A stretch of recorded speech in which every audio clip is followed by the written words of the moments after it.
Alhamdulillah. Alhamdulillahirabbil alamin. Asyhadu an la ilaha illallah wa asyhadu anna Muhammadar Rasulullah. Rabbi israh li sadri wa yassir li amri wahlul 'uqdatam min lisani yafqahu qawli. Amma ba'du. Pemirsa yang bahagia, alhamdulillah di sini saya bersama dengan rekan kami Pak Dondi. Kami ingin bercerita. Cerita saya nanti mengapa Islam itu menarik buat saya, supaya nanti berbagi waktunya hemat. Jadi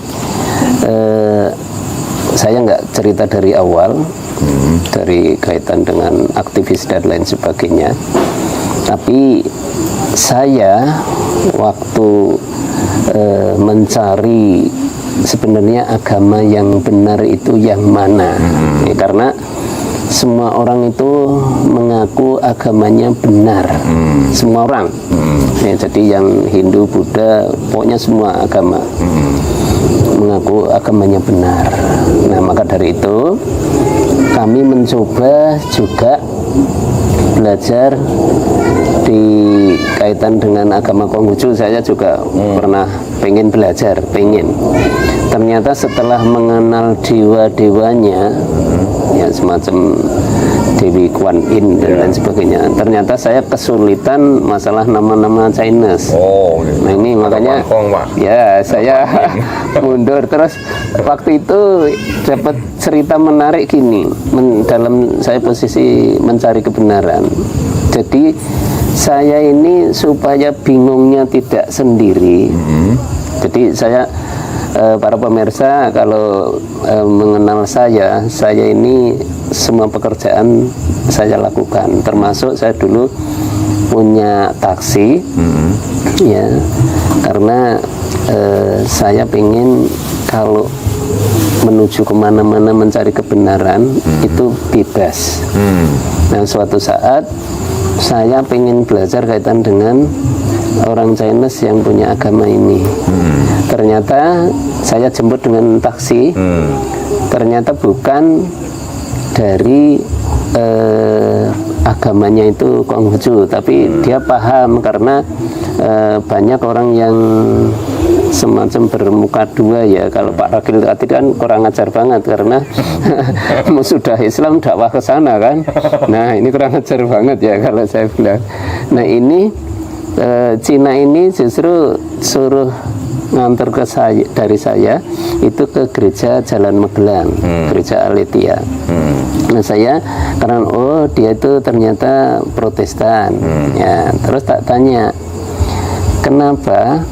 Saya belajar dari makam dulu, jadi saya bingungnya biar nanti orang lain ikut bingung, ikut tujuan saya sama-sama mencari kebenaran, entah nanti pintunya lewat mana. Nah, ini katanya gini untuk seorang Chinese, kenapa kuburan orang Cina kebanyakan kok mesti di bukit?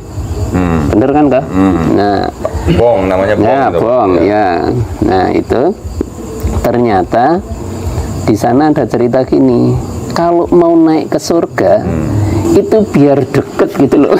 saya kan berpikir surganya itu terus di mana gitu loh, kok kenapa nggak milih Gunung Merapi atau Gunung Merbabu gitu ya, biar lebih tinggi lagi. Nah, oke, cerita itu terus saya melihat film-film Cina. Akhirnya saya karena dewanya susah dihafal, aku nggak tertarik. Kok nggak tertarik sama dewa sama itu Sun Gokong? Ya, kalau ceritanya tertarik, cuman untuk belajar agamanya yang mendalam itu sudah aku minggir dari agama ini karena susah banget ngapalinnya. Nah, terus waktu itu kami juga sudah banyak baca Al-Quran yang terjemahan, ya. Terus sama cerita-cerita yang ada di Al-Quran. Nah, cerita kitab ini, cerita Injil, terus cerita saya juga belajar di agama Buddha, Hindu juga saya nggak main-main, studi banding saya sering ke Bali. Nah, supaya aku paham ini lah, karena yang selalu berdampingan, yang selalu bergesekan, itu sesuai dengan ceramah Khordandi tadi di awal, yang sering bergesekan itu adalah Islam dan Nasrani. Nah itu lah, setelah itu kami mengkaji dua-duanya. Nah di sini karena saya waktu itu masih bingung, saya pengen bingung saya juga nulari beberapa suster gitu ya, makanya setiap malam Natal saya membawa taksi itu di depan gereja penyanyi Katolik. Nah sudah gitu saya berdoa, ya Tuhan, mudah-mudahan saya dikabulkan mendapat penumpang itu suster. Alhamdulillah dikabulkan, dapat suster 4. 4 suster ya. Udah gitu. Terus saya nanya, saya nanya gini, suster, saya ini bingung banget, boleh nggak nanya? Oh silahkan, Mas namanya siapa? Saya Sutresno. Yang mau ditanyakan, saya waktu itu bohong kok, bohong. Nah aku gini, soalnya untuk menutupi kebingungan saya berbohong. Padahal saya Bapak waktu itu masih Kristen. Iya, jadi saya ini saya ini seorang sekolah guru minggu. Sekolah minggu. Sekolah minggu. Nah ini aku ditanya oleh anak didik saya. Pertanyaan adik-adik,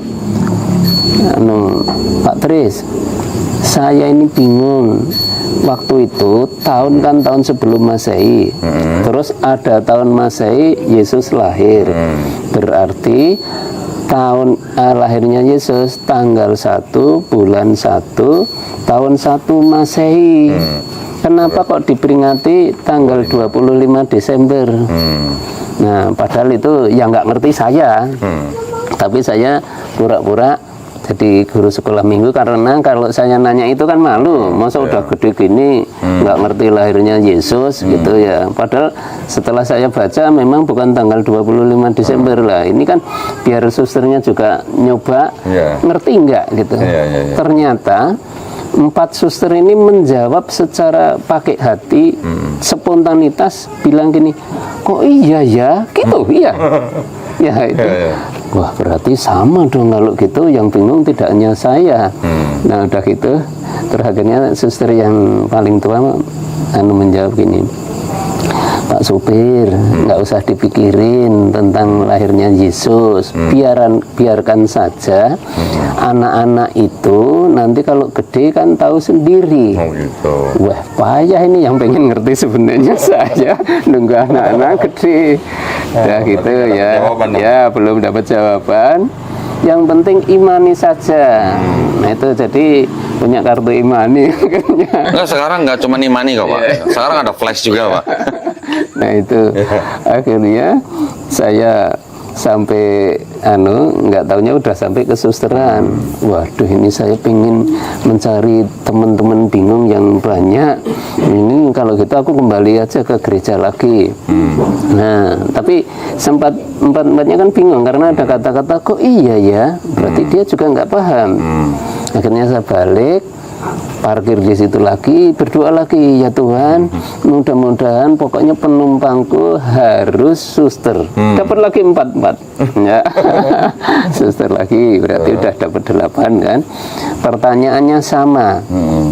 Nah akhirnya jawabnya spontan lagi sama. Kok iya ya gitu, Masya Allah.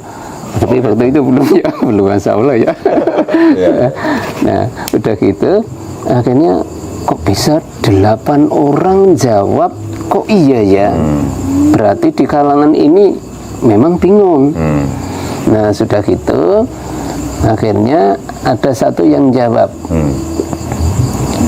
Pak Tris, sebenarnya lahirnya Yesus memang bukan tanggal 1 bulan 1 tahun 1, tapi juga bukan tanggal 25 Desember. Nah saya kan udah agak plong itu mesti jawab yang benar. Terus yang benar yang mana, Sus? Yang benar nggak ngerti. Nah, aku tambah bingung lagi. Yang benar kok nggak ngerti berarti. Nah, berarti kok benar kok sama dengan nggak ngerti ini loh.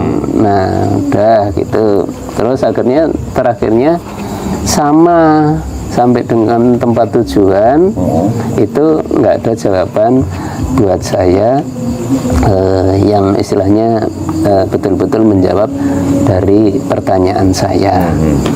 Nah udah gitu saya semakin banyak baca Injil sampai tak clipping kok. Jadi karena takut fotokopi, kalau itu kami coretin gitu ya, saya takut dosa karena itu kitab suci ya. Nah ini saya fotokopi dulu, terus nanti contohnya kitab-kitab satu yang porno itu kami fotokopi. Terus yang bertolak belakang misalnya tentang sunat ya, misalnya di Matius Tuhan Yesus itu sunat, di Galatia 5 pasalnya 2 Tuhan bisa disunat Pak ya? Iya, makanya juga ikut akhirnya nanya juga bohongnya siapa kan gitu ya. Lah iya. Nah tapi saya ini bukan meledek ya, ini hanya di pikiran saya loh, mohon maaf ya. Jadi para pemirsa, kami mohon maaf, bukan tujuan saya menghina, tapi dalam hati saya kalau saya pribadi sunat, dan waktu itu saya hafal dari kitab yang kami sebutkan tadi karena clipping saya. Jadi misalnya setelah umur 8 hari anak itu disunatkan dan diberi nama Yesus, nama yang disebut oleh malaikat tatkala ia dikandung ibunya.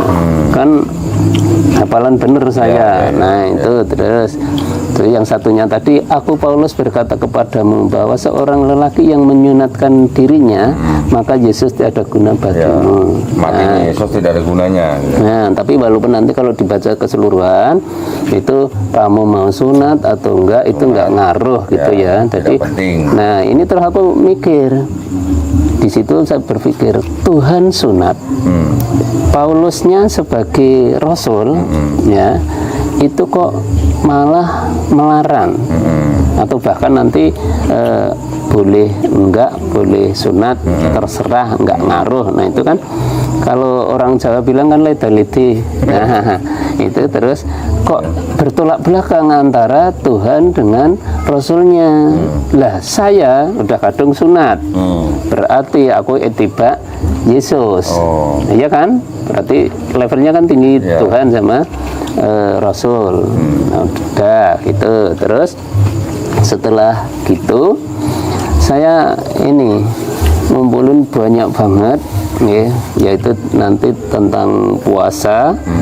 Jadi terus juga kaitan dengan peribadatan yang lain ya, apalagi konsep ketuhanan. Nah ini sampai hari ini membingungkan ya. Nah, singkat cerita, clipping saya ini tak masukin tas, kemana-mana tak bawa sambil menghafal tadi. Nah sudah singkat cerita, beli bakpia di Padok, pakai mobil saudara, mungkin mobilnya bagus. Saya memang nggak tak kunci karena cuma deket. Dicopet orang. Clippingnya? Iya, tas-tasnya. Mudah-mudahan yang nyopet dapat hidayah Pak itu.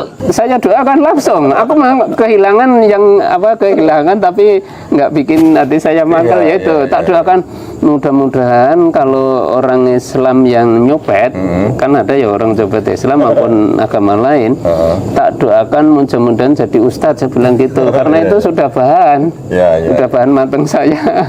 Nah udah gitu, terus akhirnya itu hilang. Nah terus saya bikin lagi karena itu buat saya, kalau dulu kan belum ada HP. HP ini kan kalau kita mau ceramah kemana nanti takutnya saya dikira ngolok-olok agamanya orang lain. Saya dulu kalau mau kemana-mana kayak Kodondi itu bawa ransel isinya Injil. Saya punya Injil yang tahun 63, terus tahun berapa yang ada Assalamualaikum itu juga. Jadi Matius pasal 10 ayat yang 12 itu ya, jikalau kamu masuk rumah orang, maka ucapkanlah assalamualaikum kepada tuan rumah. Ini kan jelas banget lah.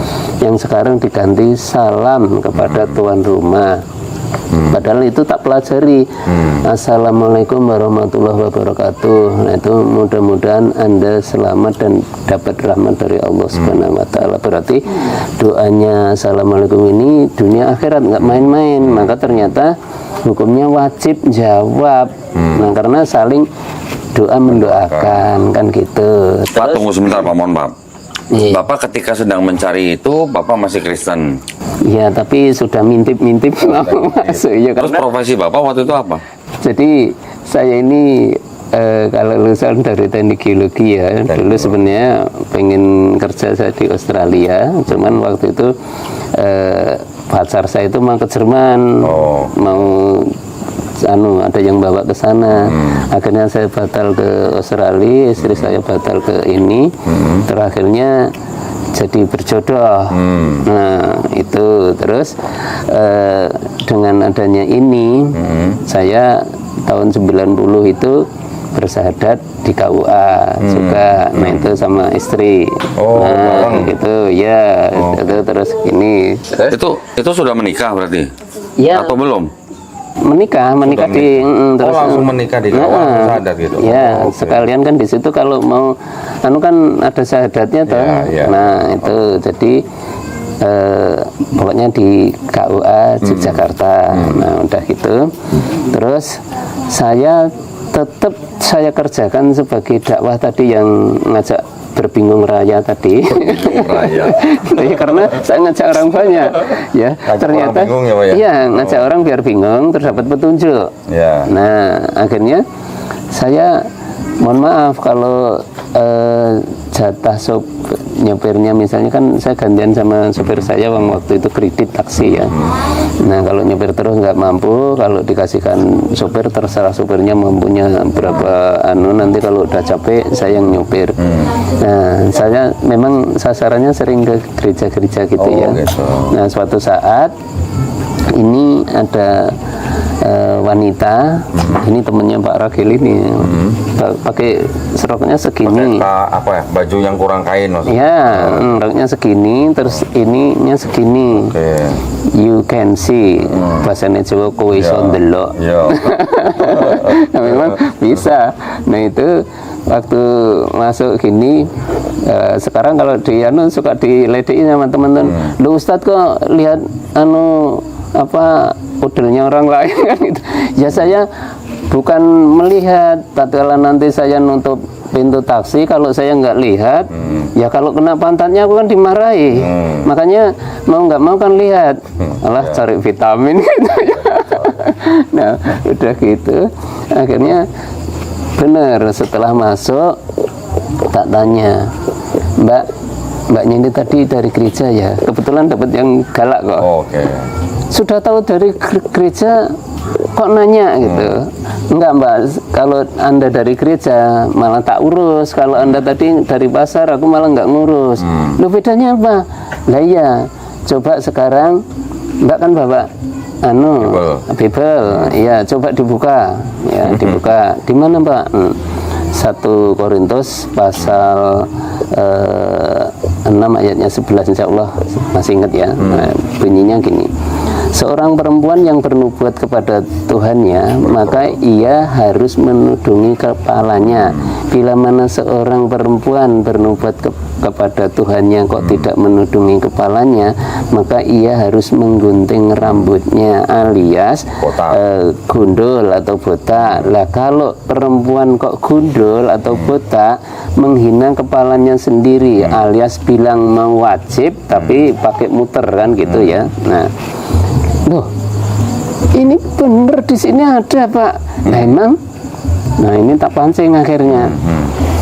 Emang Anda nggak pernah dikasih khotbah di gereja? Enggak Pak. Ini saya jujur saja. Ini aja saya yang ingatkan kok malah supir gitu loh. Nah, akhirnya ternyata di sini ada ya. Nah, terus harusnya yang tanya saya, kok di tempatmu ada kayak gini kan gitu. Nah karena Anda nggak ngerti, sekarang tak tanya, di gereja ada nggak yang pakai kerudung? Ada. Siapa itu? Suster. Nah, kalau di Islam, Ustadz punya istri itu kan mesti nyuruh berkerudung karena di Quran diwajibkan. Nah, itu istilahnya mengajak istrinya, tetangganya, semua perempuan masuk surga bareng-bareng nantinya. Mohon maaf Pak, tadi 1 Korintus berapa? Korintus pasal 6 ayat 11. 12 Seharusnya 1 Korintus 11 ayat 5. Oh, kebalik ya? Ayat 5 sampai 6. 6, 5 sampai 6. 6. Nah, 6 aja cukup. Nah, kebalik. Iya, kebalik. Saya yang kebalik. Salah ya. itu gitu ya. Ya. Saya koreksi ini. Iya. Kebalik. Mohon maaf ya para pemirsa, udah dikoreksi. Ya. Nih, hafalan saya agak blank dikit berarti kebalik ya. Nah, itu akhirnya dia menjawab, ada yang pakai kerudung, suster. Oh, berarti ini kalau suster ngajarin enggak di gereja? Enggak. Dia pakai sendiri. Makanya aku berpakaian seperti ini. Nah, ini berarti kalau dia masuk surga hanya pengennya sendiri. Kamu enggak diajak. Kurang ajar kalau gitu. Marah-marah akhirnya gara-gara surat itu. Nah, kalau udah marah-marah kan ya biar selamat bingung, selamat mencari kebenaran, nanti mencari agama yang benar itu kayak apa. Diskusi sama wanita sudah muslim. Saya udah sahadat sama istri tadi, tapi itu tak kerjakan terus. Oh. Iya, sampai di dalam taksi gitu Pak. Iya, di dalam jadi Bapak taksi. berdakwah di dalam taksi. Iya, oh, itu. Jadi saya aja nungguin penumpang di depan gereja gitu. Iya. Oh, pintar ya. Terus kalau enggak panggilan. Oh, panggilan jadi dulu gini. Kaitan dengan mencari tadi ya, hari tanggal lahirnya Tuhan tadi. 5 Desember. Saya mencari orang yang berilmu lagi. Nah, itu di dosen-dosen kampus Duta Wacana itu kan langganan taksi tempat saya. Lah makanya nanti kalau ada dari perumahan dosen itu, saya cepat-cepat ngambil dan alhamdulillah oleh Tuhan dikabulkan. Nah, saya cerita lagi seperti itu. Bu dosen, saya ini bingung boleh nanya enggak? Oh silahkan, karena itu jaraknya agak jauh kok. Nah udah gitu, akhirnya apa yang ditanyain tentang kelahiran Yesus ya. Saya di sekolah minggu ditanya bahwa adik-adik itu nanya hari tanggal lahir menurut adik-adik itu tanggal 1 bulan 1 tahun 1 Masehi, tapi kenapa diperingatinya kok tanggal 25 Desember. Tak tambahin cerita lagi, andai kata Tuhan itu mau ulang tahun, anak saya mau ulang tahun, besok tak beliin motor kalau pas ulang tahun. Lah kok ditunda hampir 1 tahun, kurang 5 hari kan? Nah itu anak saya aja marah. Lah Tuhan kalau di ulang tahun nih kurang 1 tak mundur 1 tahun. Lah Tuhan kalau marah gunung berapi dijebloke, Bantul dibikin gempa lagi. Nah akhirnya dosen tadi biar gini, Mas, sekarang aku mau nanya, tolong anak-anak di sekolah minggu biar tentrem, dibiarkan saja. Dek, nanti kalau kamu besar akan ngerti dengan sendirinya. Nah, saya karena ini orang-orang pintar langsung tak jawab. Nah terus dengan saya gimana? Wong saya aja nggak tahu nanya sampean. Dia bilang gitu. Lah Masnya harus kuliah. Loh, saya ini udah lulus kuliah. Jurusannya apa? Geologi. Oh salah, di teologi. Lah pertanyaan saya lagi gini, cuman mau mengenal lahirnya Yesus kok harus kuliah? Teologi. Iya. Terus banyak duit. Lah sekarang kalau di Islam nanya kaitan dengan lahirnya Rasulullah, mesti langsung dijawab 12 Rabiul Awal tahun gajah tanpa biaya. Lah kok ini cuma nanya seperti itu kok harus kuliah? Nah, saya aja kuliah, disuruh kuliah jurusan teologi, berarti kan 2 kali kuliah bayarnya 2 kali mahal. Nah ini batin saya belum tentu ngerti. Nah, karena sampai hari ini ternyata kan nggak ada yang ngerti. Lah itu kan kalau saya dulu ngikutin harus kuliah lagi kan sia-sia. Nah, maka dari itu dari lahirnya saja itu terus akhirnya bikin menyusahkan. Nah, berikutnya saya kebetulan clipping foto-foto Allah. Foto Allah? Iya, foto Allah kan saya pakai dakwah. Foto Allah itu maksudnya foto siapa? Gambarnya Yesus itu kan banyak banget beda-beda. Nah, nah cuman sampai hari ini saya para pemirsa nanti tolong dicek ya. Di setiap negara itu kan gambarnya Tuhan Yesus itu berbeda. Beda-beda, ya. Saya punya kalau tidak salah baru tak kumpulin 29 kok. Baru 29 ya? Ya, baru 29. Padahal ngerti itu lebih banyak lagi. Nah, suatu ketika saya mencoba dakwah saya pakai ini. Kebetulan ada ibu-ibu. Anaknya ada yang masuk Islam 1. Terus saya, Pak Markus tolong ibu saya dikasih tahu caranya Pak Markus, pokoknya terserah. Nah, saya bawa laptop, terus tak tunjukin foto Yesus yang kulit putih, yang ganteng itu ya. Yang mata biru. Ya, terus saya tanyakan, Bu, ini gambarnya siapa? Oh, ini Tuhan Yesus. Tuhannya sampean, Bu? Iya. Benar, nggak keliru. Iya, ini Tuhan saya. Oke, Bu, kalau gitu dilihat sekali lagi. Iya, ini Tuhan saya. Oke, terus tak perlihatkan satu-satu. Saya ini justru bingung, Bu, sekarang melihat foto Tuhan Yesus ini, terus tak satu-satu tak urutkan. Nah, yang kalau tidak salah yang dari Bolivia itu matanya kan cacat satu ya. Mungkin tatkala cerita saliban atau apa nggak ngerti ya. Nah, itu tak tunjukin.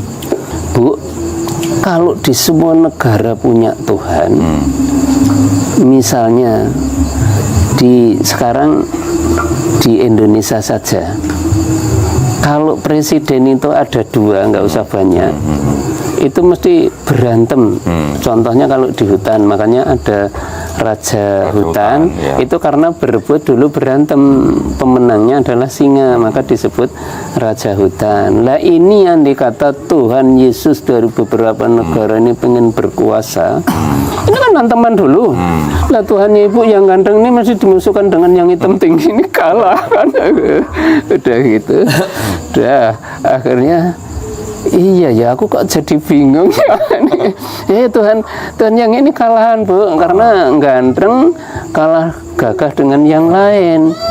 Nah, akhirnya alhamdulillah kok bolak-balik, tapi karena juga anaknya banyak yang Katolik, akhirnya pengen syahadat terhalang lagi, yang Islam mengingatkan lagi, pokoknya akhirnya bingung. Tapi alhamdulillah ibu itu 3 bulan kalau tidak salah sebelum meninggal itu sudah bersyahadat dulu. Masya Allah, alhamdulillah. Nah, mohon maaf nih Pak Markus. Tadi kalau Pak Markus menceritakan proses ketika Pak Markus sedang sedang membawa taksi, membawa penumpang, berdakwah gitu ya. Yang ingin saya tanyakan ini sebelum Pak Markus masuk Islam, yang membawa Pak Markus masuk Islam ini apakah hal-hal yang seperti tadi ditanya ke orang? Iya, termasuk itu. Termasuk kitab yang kontradiksi. Pak Markus dari kecil memang sudah Kristen. Saya jadi gini ya, di tempat kami kebetulan agamanya Pancasila. Banyak. Jadi banyak. Jadi tinggal nanti jadi ada yang ikut Hindu, ada yang saudara saya walaupun tidak saudara kandung, dari istri itu sama dari saya itu pendetanya 3. Itu satu rumah, Pak? Tidak. Enggak, kalau yang keluarga inti. Oh, yang keluarga inti cuman Islam sama kayak kejawen gitu ya. Cuman itu. Terus akhirnya setelah saya belajar banyak ini, karena itu yang paling menyedihkan adalah konsep ketuhanan itu tadi. Nah, terus Bapak usia berapa Pak masuk Islam? Saya syahadat sama istri itu tahun 90. Ketika usia berapa itu? Masih muda berarti, di bawah 30 berarti ya? Sekitar 30-an. 30-35 ya. Sekarang 65, nggak tinggal ngitung aja. Berarti Bapak memang waktu masih mudanya aktif di gereja. Kalau aktifnya tidak, yang sangat-sangat aktif itu istri. Gitu. Istri saya hanya banyak baca buku saja, tapi makanya istri saya itu kalau cerdas cermat Injil pinter. Gitu. Pinter. Hafal. Gitu. Hafal ayat-ayat pilihan gitu.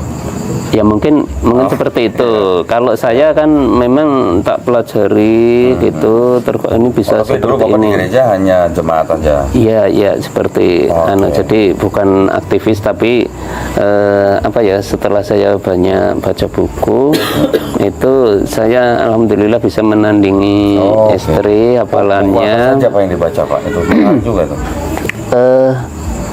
Saya Ahmed Didat.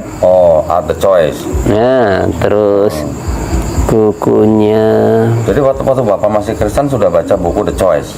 Iya, baca itu. Terus ini apa? Sama buletin-buletin. Buletin. Cuman namanya lupa.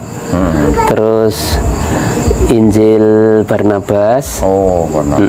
Nah, itu makanya waktu saya ke Jakarta, ini bikin bingung orang di kereta. Saya karena baca Injil Barnabas, tapi saya sama istri sudah Muslim. Nah, katanya Injil Barnabas itu mendekati Islam gitulah. Saya mau nggak tahu kan, tetap beli buku itu. Nah, di kereta itu ternyata ada seorang perhatian dengan saya. Orang ini sholat, bacaannya kok Injil. Akhirnya orang itu penasaran, memberanikan diri. Mas, aku mau nanya, karena waktu itu masih muda ya. Nanya apa Pak? Bapak ini tadi tak perhatikan sholat di kereta. Tapi kok bacaannya Injil, ini kenapa? Oh gini Pak, saya ini Muslim alhamdulillah, tapi baca ini supaya pengetahuan saya tambah.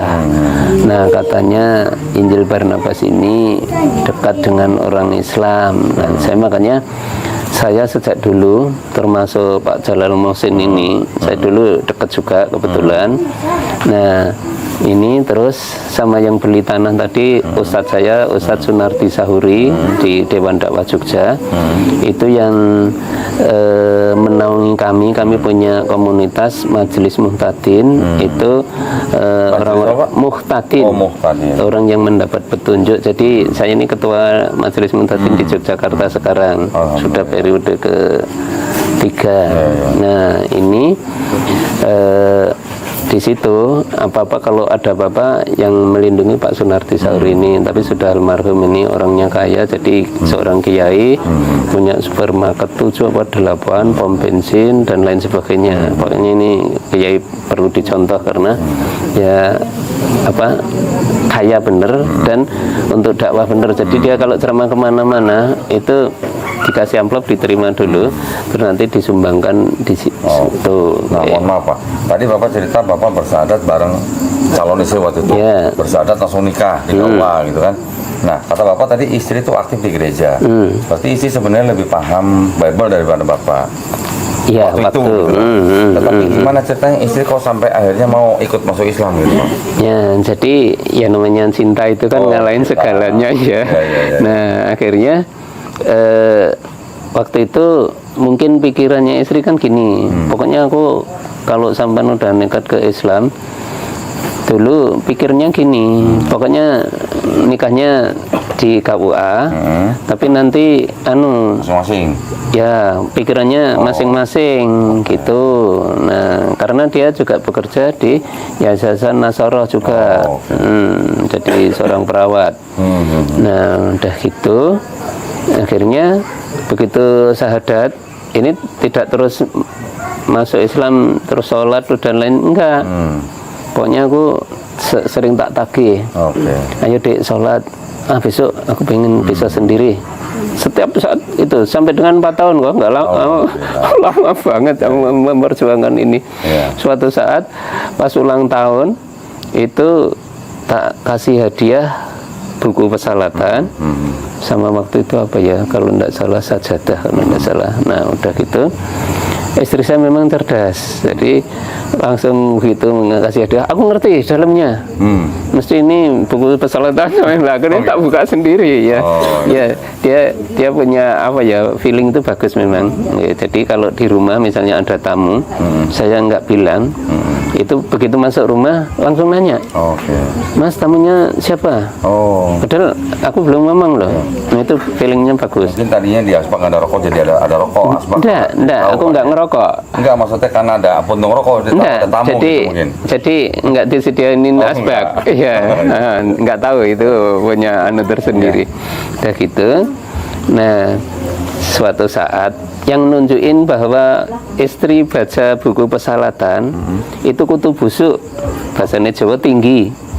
Maksudnya? Di kasur spring bed itu kebetulan ternyata tinggi itu juga yang menggigit apa ya suka menggigit itu ya menggigit saya. Terus itu besok kan tak bersihkan, tak jemur. Nah ternyata saya membuka itu, lihat buku persalatan ditaruh di bawah kasur. Lah tak pelajari, udah lecek, berarti udah dibaca. Alhamdulillah gitu ya.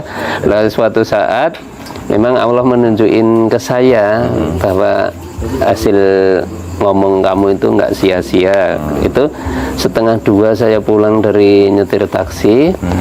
Begitu nyetir taksi pulang, saya sebenarnya capek banget, tapi karena orang capek banget itu kan malah susah tidur. Nah istri saya keluar, tak pikir cuman kencing gitu ya, itu ternyata wudhu. Nah waktu itu saya indekos kok, pakai kamar kecil gitu. Nah udah gitu cuman tak kasih kelambu gitu ya, ini loh istri saya sholat. Nah, saya kagetnya gini, bawa buku, terus bawa mukena atau bahasanya sini rukuh ya. Nah, itu orang nggak pernah pakai rukuh, nanti takutnya lubangnya keliru di belakang kan gitu ya.